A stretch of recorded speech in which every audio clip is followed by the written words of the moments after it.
El objetivo principal de resolver un problema de aprendizaje por refuerzo consiste en encontrar algo que se conoce como la política, que le permite al agente encontrar una manera óptima de interactuar con su entorno.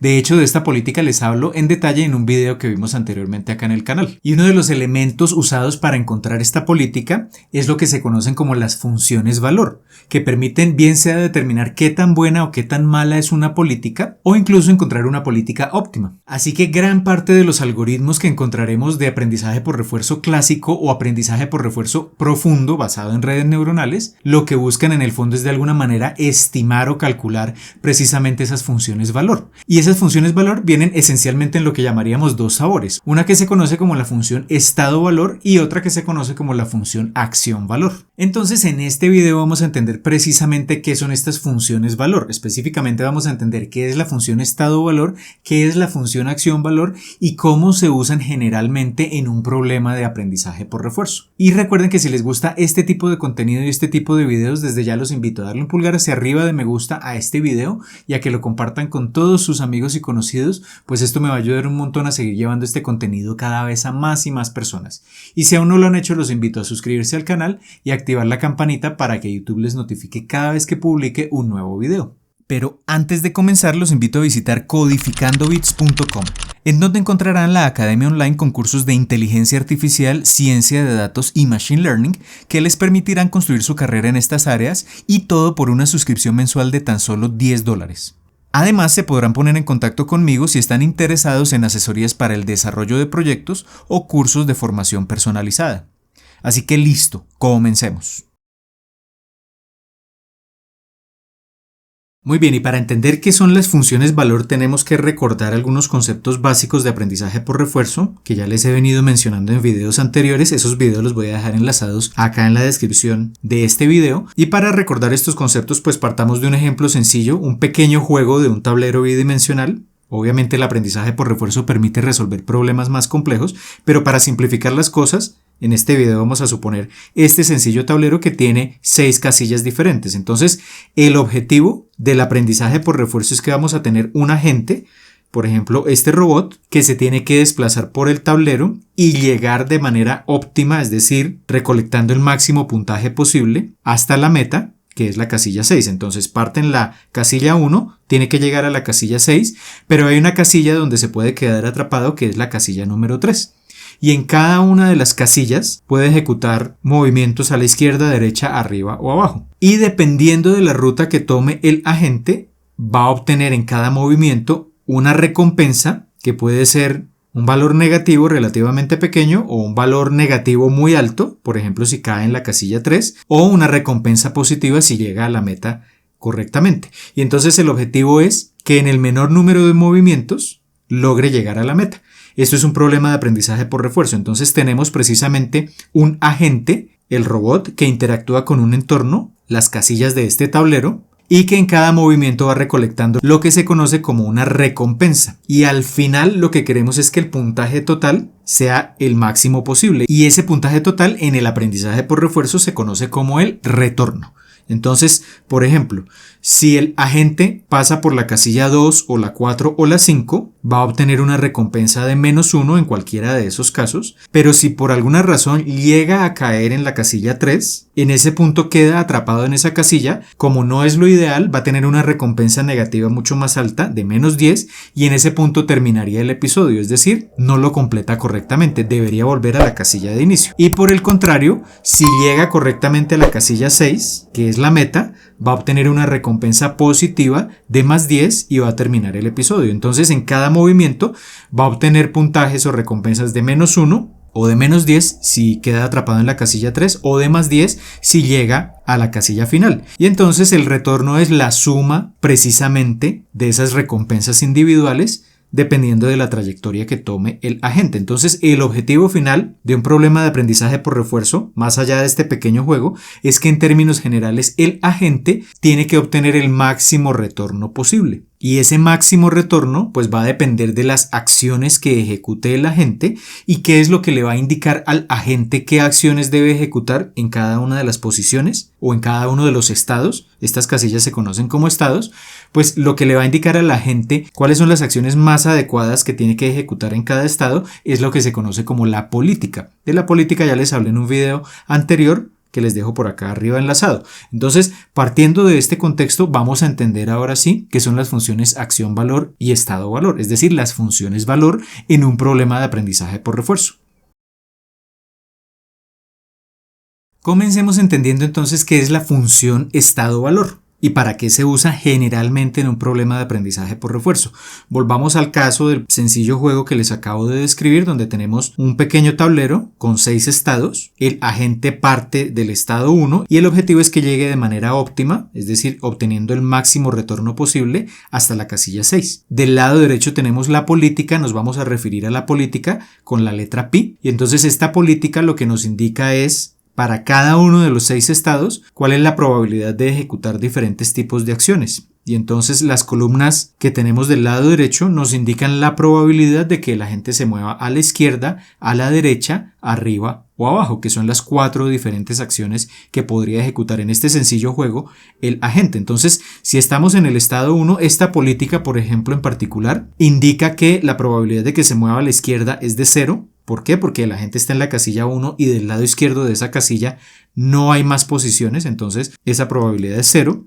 La probabilidad de que se mueva a la derecha es de 0.5, por eso aparece en la casilla 1 la flecha apuntando a la derecha. La probabilidad de que se desplace hacia arriba es 0 porque no se puede mover hacia arriba porque no hay más casillas, y la probabilidad de que se mueva abajo es de 0.5. Entonces, en este estado 1, el agente se puede mover a la derecha o abajo, en cada caso con una probabilidad de 0.5. En el segundo estado, el agente se podría mover, teniendo en cuenta esta política, hacia la derecha o hacia abajo, con probabilidades de 0.5 en cada caso. Estando en el estado 3, como el estado 3 es una trampa, un estado terminal, entonces en ese punto no existe ninguna probabilidad de movimiento en ninguna dirección porque el agente ya quedaría atrapado en esa casilla y tendría que volver a iniciar el juego en la casilla 1. En la casilla 4 existe una pequeña probabilidad de que el agente se mueva hacia arriba, 0.1, y la probabilidad más alta es que se mueva a la derecha con una probabilidad de 0.9 o del 90%. En la casilla 5 lo más probable es que se mueva hacia la derecha con una probabilidad del 80% y un 20% restante hacia arriba. Y estando en el estado 6, que es la meta, pues en ese caso no ejecuta ninguna acción porque ya se encuentra en ese estado terminal al que idealmente debería llegar. Entonces, la política que tenemos definida acá es esta que les acabo de resumir y la pregunta sería, bueno, ¿qué pasa si por ejemplo el agente está en el estado 2? ¿Qué tan bueno o qué tan malo es ese estado 2? Recordemos que el objetivo final es llegar a la meta, casilla 6, recolectando el mayor retorno posible. Es decir, que si el agente en un momento dado llega a la casilla 2, ¿qué tanto potencial tiene esa casilla 2 de llevarlo de manera óptima a la casilla final o al estado 6? Esa es una pregunta que nos podríamos plantear. Pero ¿qué pasa si no está en la casilla 2 sino que está en la casilla 4? ¿Será que es mejor la casilla 4 que la casilla 2? ¿Cómo definimos qué tan buena o qué tan mala es una de esas casillas o uno de esos estados? Y si en lugar de estar en el estado 4 se encuentra en el estado 5, ¿qué tan bueno es que se encuentre en el estado 5 comparado por ejemplo con el estado 1 o el 2 o el 4? Entonces tenemos que pensar en alguna manera de cuantificar, digámoslo así, la bondad de ese estado. ¿En términos de qué? Del objetivo final, que es el agente tiene una secuencia de acciones que podría ejecutar, la política, y va a estar en un estado determinado. ¿Qué tan buen potencial tiene de llevarlo a la meta final y que a la vez le permita recolectar el máximo retorno posible? Es decir, la sumatoria de puntos más alta que se pueda estando en un estado en particular. La respuesta a eso está precisamente en lo que se conoce como la función estado-valor. Nos vamos a referir a esta función estado-valor como V. Vamos a agregarle el subíndice pi para indicar que esa función está asociada a una política y esa función se define para cada uno de los estados. A los estados nos vamos a definir como S. Entonces, esa función estado-valor, ¿qué es lo que permite hacer? Cuantificar, es decir, ponerle número a cada estado para indicar qué tan bueno o qué tan malo es. ¿En términos de qué? De la meta final del agente, que es obtener un retorno idealmente el máximo posible, siguiendo las indicaciones que le dé la política que estamos llamando pi. Pero ese retorno no es cualquier retorno, sino que es un retorno promedio. ¿Por qué? Porque si el agente se encuentra en un estado, la política no le indica una sola acción a llevar a cabo, sino que podría ejecutar, como lo vimos en la política anterior, diferentes acciones. Entonces, es probable que no haya una sola ruta para llegar a esa meta final y, por tanto, se pueden tomar diferentes trayectorias y, por tanto, lo que nos interesa es promediar todas esas posibles trayectorias que puede tomar el agente desde ese estado en particular hasta llegar a la meta, y la idea es cuantificar entonces ese promedio de esos retornos. Eso es lo que hace la función estado-valor. Veamos esto con un ejemplo. Entonces volvamos al problema del juego bidimensional. Acá tenemos la política dibujada con las flechas o con los puntos, y supongamos que de alguna manera se calcula entonces el valor de ese estado número 1. El valor de este estado, es decir, la función estado-valor para el estado S igual a 1, es de menos 4.1. ¿Qué quiere decir este número? Que en promedio, si el agente se encuentra en este estado inicial, estado 1, y sigue la política que hemos visto anteriormente, en promedio el retorno que va a obtener partiendo de este estado es de menos 4.1. Pero si ahora está en el estado 2, siguiendo esta política, en promedio el retorno que va a obtener el agente partiendo de esta casilla es de menos 2.9. Es decir, observemos que es un poco mayor el retorno que obtiene que partiendo de la casilla 1, lo cual es obvio porque ya ha recorrido un camino estando en la casilla 2 comparado con lo que ocurriría en la casilla 1. Si el agente está en el estado 3, recordemos que es un estado terminal, en ese punto ya queda atrapado el agente, ahí tiene una penalización, una recompensa de menos 10, y ese sería el valor de la función estado-valor en ese estado en particular. Si el agente está en el estado 4, en promedio, partiendo de ese estado 4 y siguiendo las indicaciones de la política, va a obtener un retorno promedio de 13.1. Eso es lo que nos indica este valor. Si está en 5, en la casilla 5, pues es más probable que obtenga un retorno más alto porque ya está inmediatamente antes de llegar a la casilla final, que es la casilla 6, y por tanto ese retorno es más alto, es de 15.2. Es decir, lo que nos dice es que esta casilla 5, este estado 5, tiene un alto potencial de generar un buen retorno para el agente porque ya es inmediatamente vecina a la casilla o al estado 6. Y ya estando en el estado 6, como es un estado terminal, recordemos que las reglas del juego en este caso particular nos dicen que la recompensa es igual a 10. Es decir, ese sería el retorno que obtendría estando en esa casilla porque ya en ese punto no se puede mover a ningún otro lado.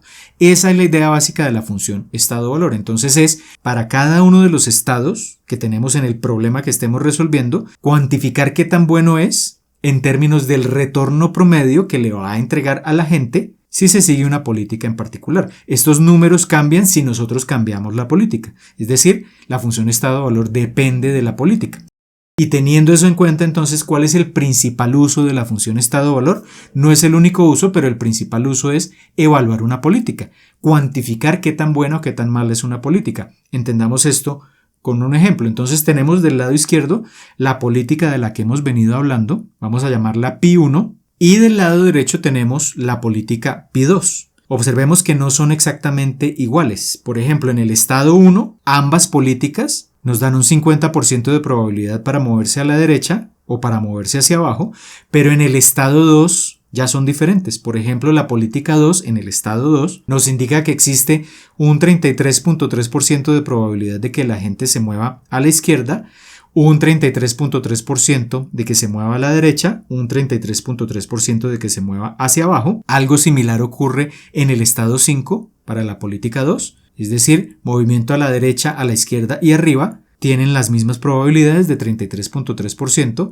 Estando en el estado 4, en la política 2 también existe un 50% de que se mueva arriba, un 50% de que se mueva a la derecha. Y la pregunta sería en este caso, ¿cuál de las dos políticas es mejor? Intuitivamente nos inclinamos por la política 1. ¿Por qué? Porque observemos que esas probabilidades de ejecutar diferentes acciones en cada casilla están forzando de alguna manera al agente a que se mueva hacia la casilla 6. Mientras que en la política 2, como todas las acciones tienen las mismas probabilidades, puede ser que, por ejemplo, en el estado 2 el agente, en lugar de moverse hacia abajo, se devuelva a la casilla 1 o caiga en la casilla 3. Entonces, en la política 2 es más probable que el agente requiera más movimientos para llegar a la meta final, o que incluso termine quedando atrapado en la casilla 3. Entonces, intuitivamente podemos decir que la política 1 es mejor que la política 2. Pero ¿cómo podemos cerciorarnos de esto? Usando la función estado-valor.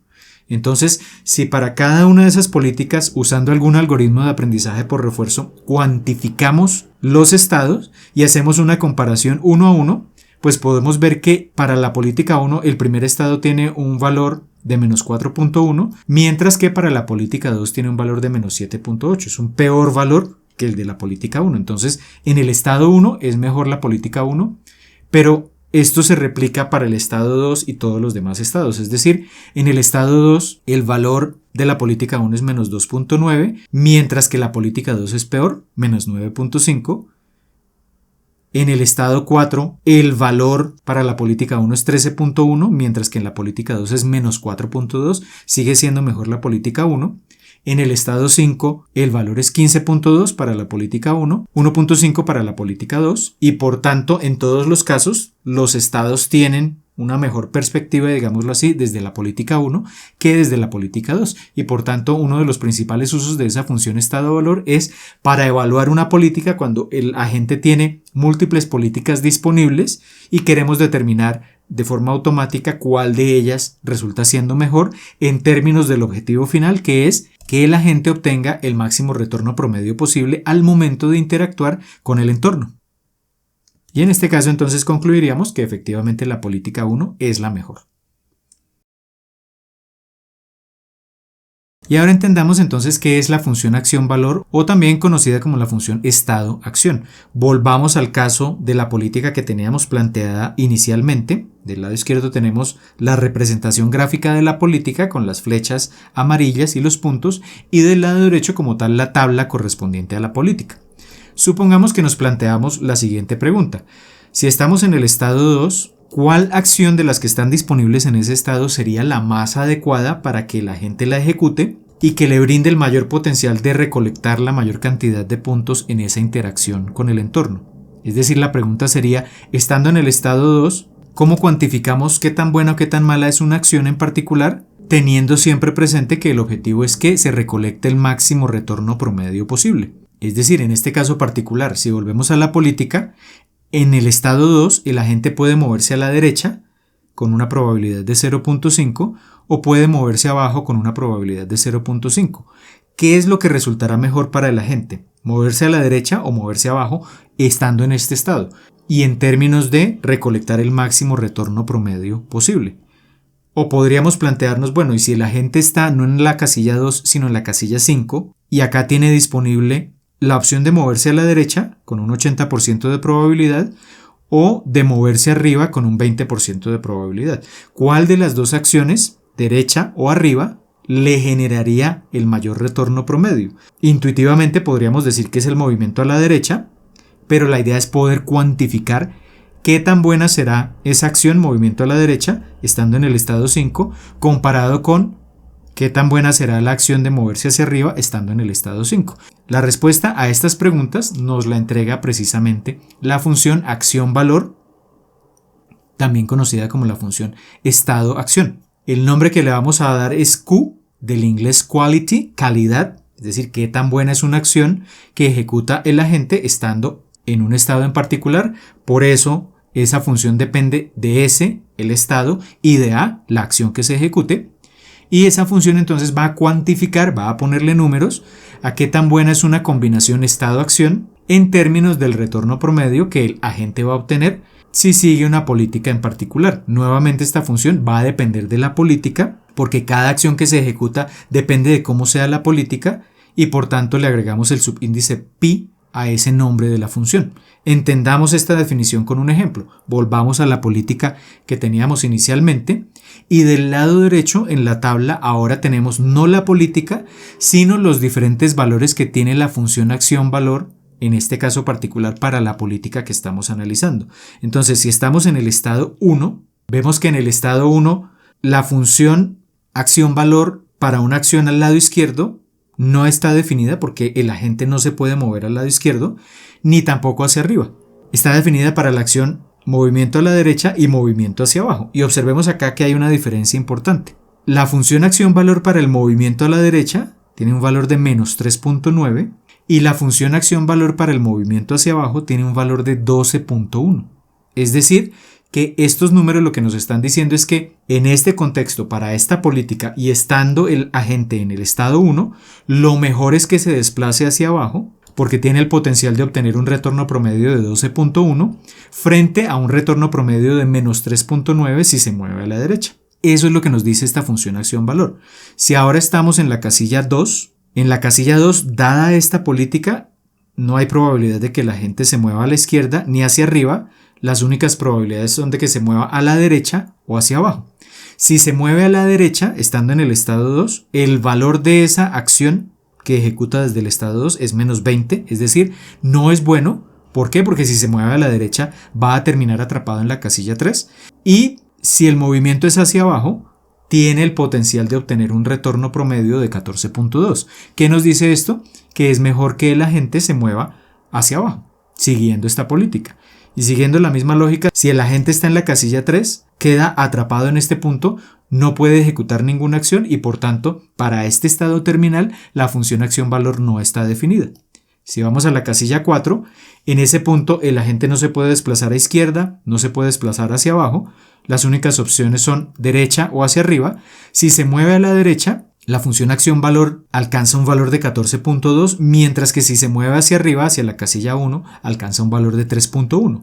Luego, esto lo que nos dice es que el movimiento a la derecha le da un mayor potencial de obtener un mejor retorno a largo plazo al agente en comparación con el movimiento hacia arriba.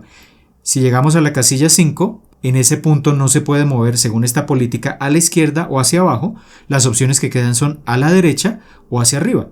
Si es acción a la derecha, esa función acción-valor es de 20 y si es hacia arriba es de menos 3.9. ¿Cuál de las dos acciones es mejor? La que le entrega el mayor retorno posible, es decir, movimiento a la derecha, lo cual es lógico porque en este punto, en la casilla 5, si el agente se mueve a la derecha, de inmediato llegará a la meta. Y si llega a la casilla 6, no puede ejecutar ninguna acción adicional y por tanto en este punto la función acción-valor no está definida. Y esa sería la idea básica de la función acción-valor. Entonces, ¿cuál es el uso que podemos darle a esta función acción-valor o a esta función estado-acción? Uno de los usos que se le puede dar es optimizar una política, es decir, encontrar la mejor secuencia de acciones para cada estado, de manera tal que el agente recolecte el máximo número de puntos posible, es decir, el mayor retorno posible. Eso es la optimización de una política. Entonces, si volvemos del lado izquierdo a tener la política que está acá definida y del lado derecho tenemos la función acción-valor que acabamos de analizar, lo que podemos hacer para obtener una política óptima es en cada estado simplemente buscar la acción que tenga el mayor puntaje. Entonces, por ejemplo, en el estado 1, la acción que tiene el mayor puntaje es 12.1, movimiento hacia abajo, y por tanto, si queremos pensar en la política óptima, eso quiere decir que en el estado 1, si escogemos esa acción, pues ya descartamos por completo el movimiento a la derecha. Y como no se mueve a la derecha, quiere decir que el agente no va a llegar al estado 2 y por tanto desaparecen estos dos elementos y por tanto eso implica que se movería hacia abajo. Si se mueve hacia abajo, pues va a llegar al estado 4. Estando en el estado 4, ¿cuál de las dos acciones disponibles es la que genera el mayor valor, el mayor retorno posible? La acción de movimiento a la derecha con 14.2. Movimiento hacia arriba genera un retorno promedio de 3.1. Entonces, si queremos buscar la política óptima, pues le tenemos que indicar al agente que tome el movimiento a la derecha, que descarte el movimiento hacia arriba. El movimiento a la derecha lo va a llevar a la casilla número 5. Estando en el estado número 5, de las dos acciones, movimiento a la derecha o arriba, ¿cuál es la que tiene el mayor puntaje? El mayor valor de la función estado-acción. Movimiento a la derecha. Es obvio porque llevaría al agente a la meta y por tanto se descarta el movimiento hacia arriba y esta sería precisamente la política óptima y es uno de los usos que se le puede dar precisamente a la función estado-acción. Muy bien, acabamos de ver qué son las funciones estado-valor y acción-valor y cuál es, digamos, el principal uso que le podemos dar a estas funciones en un problema de aprendizaje por refuerzo. En esencia, la función estado-valor lo que permite es cuantificar el retorno promedio que obtendría el agente estando en un estado en particular y siguiendo una política determinada. Y por otra parte, la función acción-valor lo que permite es cuantificar el retorno promedio que obtendría el agente estando en un estado en particular, pero a la vez ejecutando una acción acción determinada y obviamente siguiendo una política específica. De hecho, una buena parte de los algoritmos de aprendizaje por refuerzo clásico y aprendizaje por refuerzo profundo, es decir, que utilizan redes neuronales, de una o de otra forma intentan estimar precisamente estas dos funciones valor, la función estado-valor y la función acción-valor. Así que si les interesa aprender un poco más en detalle qué son estas funciones valor y cómo se utilizan ya en diferentes tipos de algoritmos, pues los invito a darle una mirada a los cursos de aprendizaje por refuerzo nivel básico, intermedio y avanzado que tengo en la Academia Online. Se los voy a dejar por acá enlazados, en donde vemos precisamente todos estos conceptos, no solo desde el punto de vista teórico, sino también acompañados de un componente práctico en donde resolvemos diferentes problemas de aprendizaje por refuerzo usando Python y librerías especializadas. Y recuerden que si tienen alguna duda de lo que acabamos de ver en este video, pues me la pueden dejar abajo en los comentarios. Así que por ahora esto es todo, les envío un saludo y nos vemos en el próximo video.